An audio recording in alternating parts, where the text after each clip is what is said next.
Karan Mohan. Toastmaster Karan also enjoys playing tennis and swimming. But before we start on, I would like to request her evaluator, Toastmaster Mari Jo Chan, to please read out the... Yeah, please read out the speech objectives. Yeah. Okay, Karan's objectives today is to talk about his leadership styles or leadership styles in general. So the objective of the project is to get to know leadership styles and to get to know his leadership style. Best of luck. It's 5 to 7 minutes. Okay. And any guesses who Toastmaster Karan Santa is? He's right there. Charles Munger. What? Charles Munger. You're coming close. Yes, it is a stock market. And for him, every day in the market is Christmas. He's really a lucky guy. It's green and red. Celebrate Christmas 365 days a year. Wow. And Toastmaster Karan will be presenting his level 2 speech titled Lead with Speed. And so, Toastmaster Karan Mohan, lead with speed. Thank you.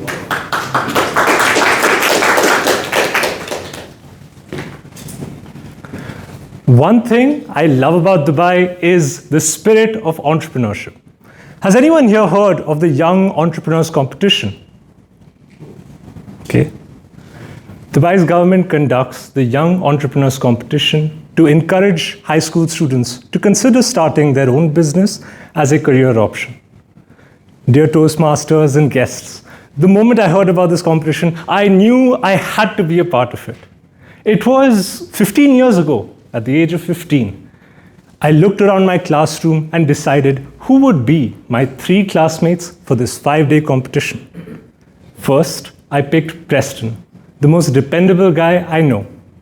Preston was the perfect person to man the shop and keep track of the money. Next, I picked Adil, the most charming and well-spoken guy in class. Adil had a knack to attract attention, and he could manage sales. Finally, I picked Sahil, the smartest guy in class. Sahil would make sure that everything was organized and running smoothly. With the team sorted, we now needed products that we could sell. We picked out a few random things like football jerseys and team flags, things that we thought would just sell out fast. However, our main product was a small bird whistle, a complete novelty item being sold in the Netherlands. We managed to get a few thousand whistles shipped from the Netherlands, and we were all set to start the 5-day competition. Day 1, we were assigned a cubicle on the lower ground floor in Dubai Mall. I told Sahil and Preston, set up the stall and decorate it as they like. Adil and I were immediately out trying to sell our merchandise and make deals with other stalls. Despite our best efforts, we barely made 500 dirhams on the first day. Day 2, there was a buzz about our whistles. Sales started ramping up. We made 3,000 dirhams that day. However, by the end of the second day, I realized that we were almost halfway through the competition by the end of day 2. We needed something else to pull in crowds faster. I decided to get us a foosball table. This foosball table cost 1,200 dirhams, a significant chunk of our revenue so far, but it was okay because I had a plan. Day 3, I set this foosball table up right in front of our stall. Above it, I put up a sign saying 50 dirhams per game. If you can beat me at a game of foosball, you can take anything you want from my stall. The secret between us, nothing in my stall was worth more than 20 dirhams. If I won the game, I made money. If I lost the game, I still made money. This new addition turbocharged our sales. People would gather at our stall to watch the foosball matches. On the side, Preston, Adil and Sahil would be selling them all of our other products. We made a killing on the 3rd day. 15,000 dirhams in a single day. Day 4. 15,000 dirhams in a single day doesn't feel like it was much. I knew we could do better. Our whistles had gotten so popular that you could hear them throughout Dubai Mall. It was time to double down. I reached out to the other participants from my school. We negotiated a deal between students. This is how I structured the deal. I wanted 5 dirhams per whistle upfront. After they sold the whistle, I would take 2 dirhams and a cut of profits. 3 dirhams was their profit to keep. I wanted my fellow modern high school students to do well and make money with us. The plan worked.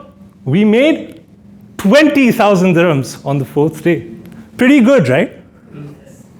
Wait till you hear on what we did on day 5, the final day.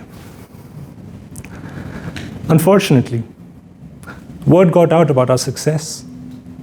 As I approached the stall that day, I was told that we were being too disruptive. We had large crowds gathering at our stall.